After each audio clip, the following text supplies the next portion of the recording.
Dobar dan i lijep pozdrav. Ovih dana svjedoci smo velikih nereda, nemira koji se dešavaju širom Amerike, pa i u nekim drugim evropskim i svjetskim državama, a koji su izazvani i počeli su nakon što je George Floyd, crnac iz Amerike, ubijen od strane policije. Jedna od stvari koja se dešava tokom tih nereda i nemira jeste da demonstranti ruše, obaraju, bacaju u more kipove i statue. I tako u Americi, recimo u New Orleansu, srušili su kip od Johna McDowella, koji je bio robovlasnik i trgovac robljem, a radio je i mnoge dobre stvari zbog čega su mu i napravili spomenik. U Bristolu u Engleskoj tako je srušen spomenik Edwarda Colstona. Colston je bio dobrotvor, mnogo novca je donirao u dobrotvorne svrhe, a u isto vrijeme je bio i trgovac robljem. Čitao sam čak prije par dana da su u Richmondu u Americi oborili kip ili statu Kristofera Kolumba. I to me podsjetilo i na neka dešavanja u našoj regiji. Sjećam se da 90-ih godina pred sam rat i tokom rata pa i poslije uklonjeno je i srušeno dosta kipova i statua Josipa Broza, iako i danas ih možemo naći na nekim mjestima, ali dosta ih je srušeno i uklonjeno. U mom rodnom gradu Mostaru, na brdu iznad Mostara, koje zovemo Fortica, dugo godina je bio veliki natpis od kamena napravljen Tito. I onda nakon što je Tito umro, također od kamena je dole dodano volimo te. I onda je nakon tog pored napravljena i kamena štafeta. I sjećam se kao srednjoškolac da smo imali radne akcije i jednom godišnje, obično na proljeće, išli smo gore na Forticu i dobili bi velike kante pune kreča i farbali smo ta slova da se bolje vide iz grada. I onda kad je rat krenuo, ta slova Tito su razrušena i od nje su napravljena slova BiH, pa je pisalo BiH, volimo te.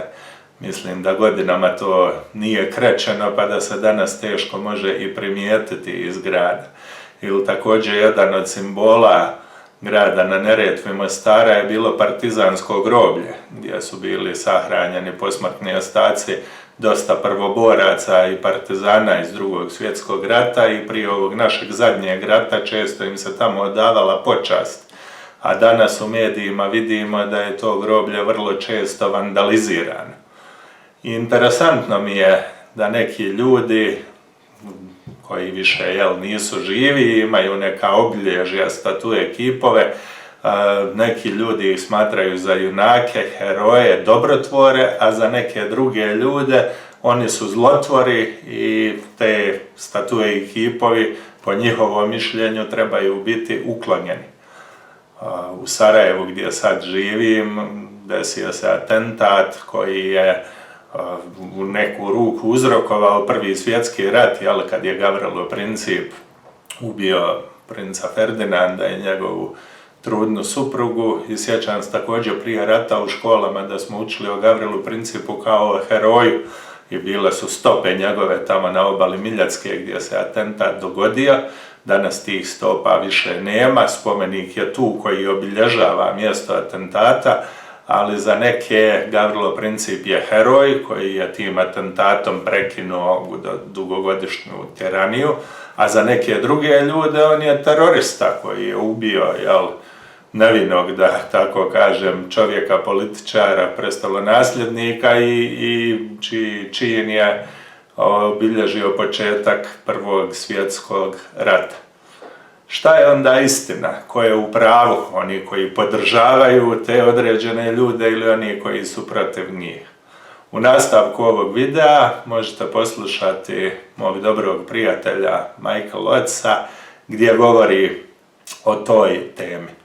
Michael Otts živi u Velikoj Britaniji, Britanac je, ali porijeklo, mislim, njegovi roditelji ili čak možda baka i djed su iz Estonije doselili u Veliku Britaniju, Napisao je nekoliko knjiga, od kojih su neke prevedene i na naše jezike. Njegova knjiga Kakav je to Bog, prevedena i izdana od strane Evanđelskog udruženja studenata u Srbiji. Ako želite da dođete u posjed te knjige, ako vas zanima, javite mi se dole u komentarima pa ću vas uputiti kako je možete naručiti. A evo sada da poslušamo Michaela. Well, there's been a lot of talk about statues in the news over the last few days, and it's reminded me of when I stood by a statue of my own great-grandfather in the town of Viljandi in Estonia. He was for many years the mayor of that city until he was captured by Soviet forces in the Second World War and tragically died of starvation a few years later in Siberia. But as far as I'm aware, no one anywhere is calling for the removal of his statue, but the same cannot be said for many other statues around our world right now. Many of us would have seen on Sunday how the statue of Edward Colston in Bristol was dragged through the streets of Bristol and unceremoniously dumped in the harbour. You see, Edward Colston was commemorated for being a philanthropist, for giving much of his money to the poor of the city, but actually that money came from being a slave trader, money that was gained from the enslavement, from the misery, from the torture and the death of literally thousands of African Americans. And so on the one hand, it seems absolutely obvious, doesn't it, that you would want to get rid of some icon of oppression like that. Who would want to keep a statue of a man like him in their city? We don't get surprised that the Russians wanted to remove statues of Stalin. We don't get surprised that the Germans removed the symbol of the swastika. And so equally, should we not be surprised that we would want to get rid of such symbols of oppression and injustice from our own history? But I guess my question over the whole issue is this. Where do we actually stop when we start doing things like this? This isn't the last statue to be removed, as we've seen over the course of this week. Other statues have already been torn down, either legitimately or illegitimately. And Sadiq Khan, the Mayor of London, has announced there is going to be a commission looking at whether other statues in London need to be removed, indeed whether certain places need to be renamed because of who they are named after and because of who they commemorate. But of course, that raises some interesting questions about who should stand and who should fall.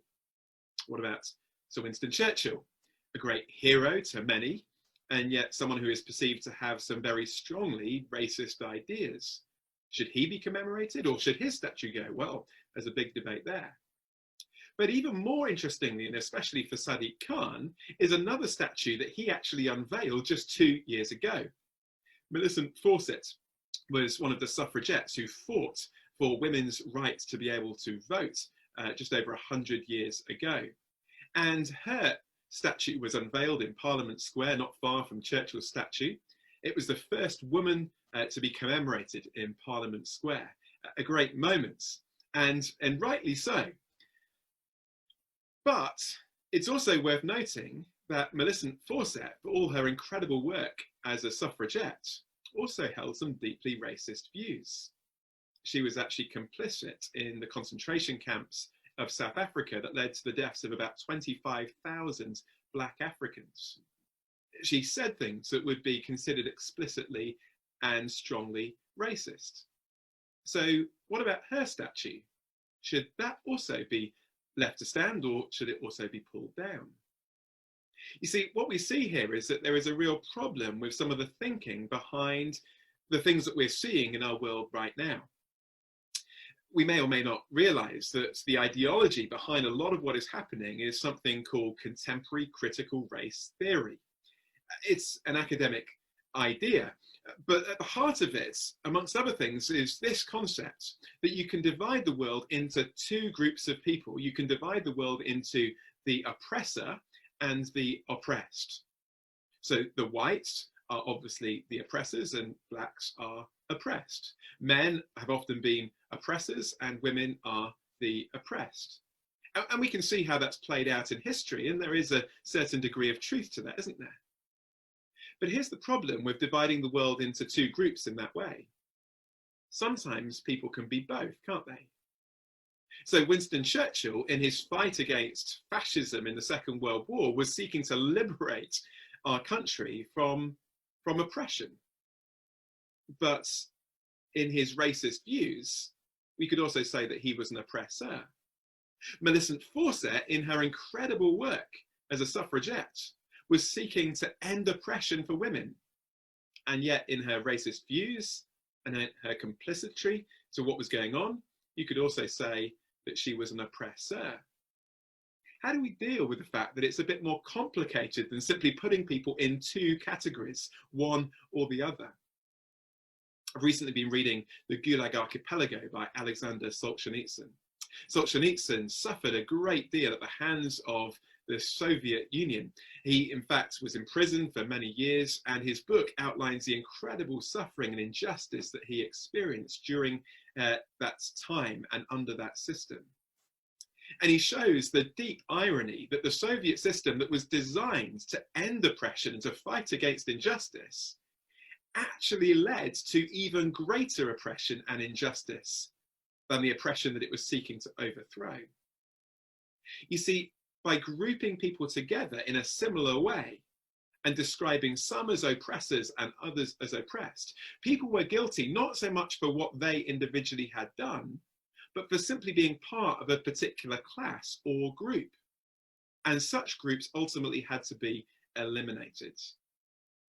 But it's Solzhenitsyn's response to the evil and injustice that he experienced that I find incredibly insightful. You see, it would have been very easy for someone like Solzhenitsyn to simply say, the problem is with those people or that political system. But he doesn't. Listen to what he says. He says, so let the reader who expects this book to be a political expose slam its covers shut right now. If only it were all so simple. If only there were evil people somewhere insidiously committing evil deeds, and it were necessary only to separate them from the rest of us and destroy them. But the line dividing good and evil cuts through the heart of every human being. And who's willing to destroy a piece of his own heart? Now, don't get me wrong. Solzhenitsyn is not saying that everyone is equally good and bad. He recognizes that some can be more or less, but he goes on to explain it when he says this. During the life of any heart, this line keeps changing place. Sometimes it's squeezed one way by exuberant evil, and sometimes it shifts to allow enough space for good to flourish. One and the same human being is, at various ages, under various circumstances, a totally different human being. At times, he is as close to being a devil, and at times to sainthood. But his name doesn't change, and to that name we ascribe the whole lot, good and evil. Socrates taught us, know thyself. But it's this conclusion that I find incredibly insightful, particularly challenging and especially relevant given the events that we've seen over the last few days. He says this, confronted by the pit into which we are about to toss those who have done us harm, we halt, stricken dumb. It is, after all, only because of the way things worked out that they were the executioners and we weren't. You see, what is Solzhenitsyn saying? He is saying it is too simplistic to divide the world into simply the oppressed and the oppressor. He's saying all of us at times can be both oppressed, but we can also be the oppressor. Good and evil exists in all of our hearts. And before we toss people away, just take a moment to think. In the same point in history, in the same circumstances as these people who we are decrying, would we have done the same or worse? See, Solzhenitsyn's words are cause to examine our own hearts, aren't they? And to recognize that none of us are the people that actually ultimately we should be. And actually Solzhenitsyn's words really echo the words that were spoken 2,000 years before by Jesus Christ himself. Jesus speaking to a bunch of self-righteous religious leaders who were convinced that because of their virtue signaling, they were good and that other people was where the problem was at. To these people, Jesus said this, it is from within, out of people's hearts that evil thoughts come. Sexual immorality, theft, murder, adultery, greed, malice, deceit, lewdness, envy, slander, arrogance, and folly. All these evil come from inside and defile a person.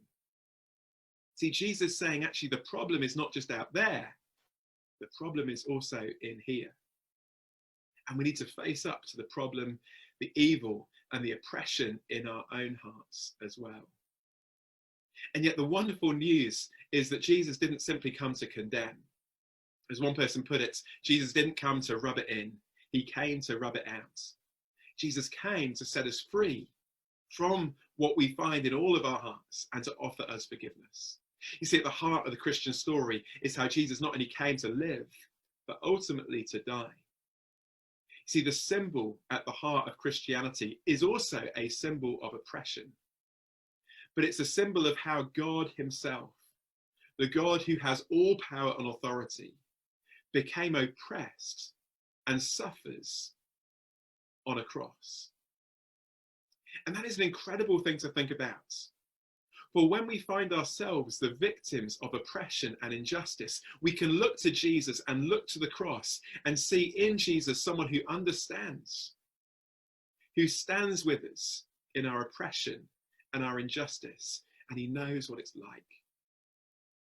But also when we face up to the fact that we ourselves can be the oppressors, when we face up to our own guilt and wrong, we also see that Jesus not only suffered with us, but he also suffered for us.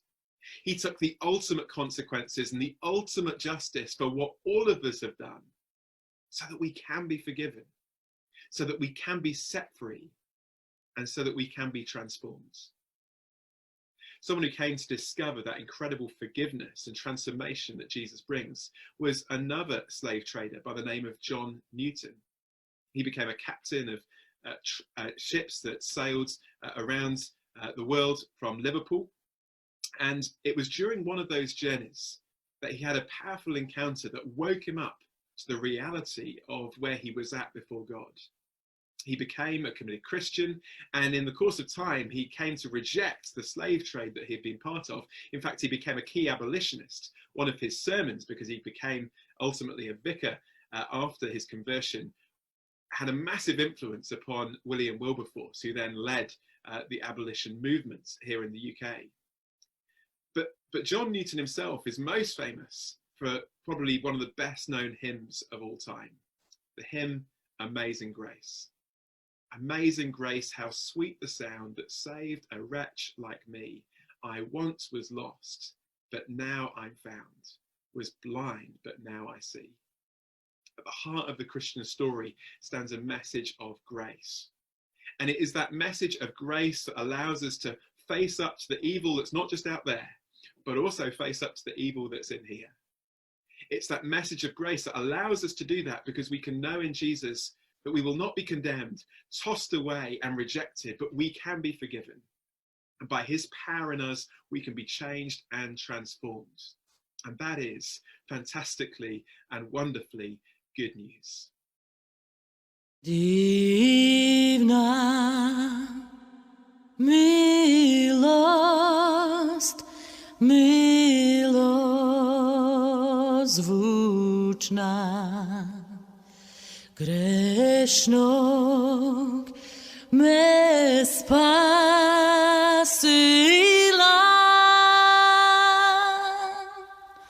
izgubljenog me pronašla,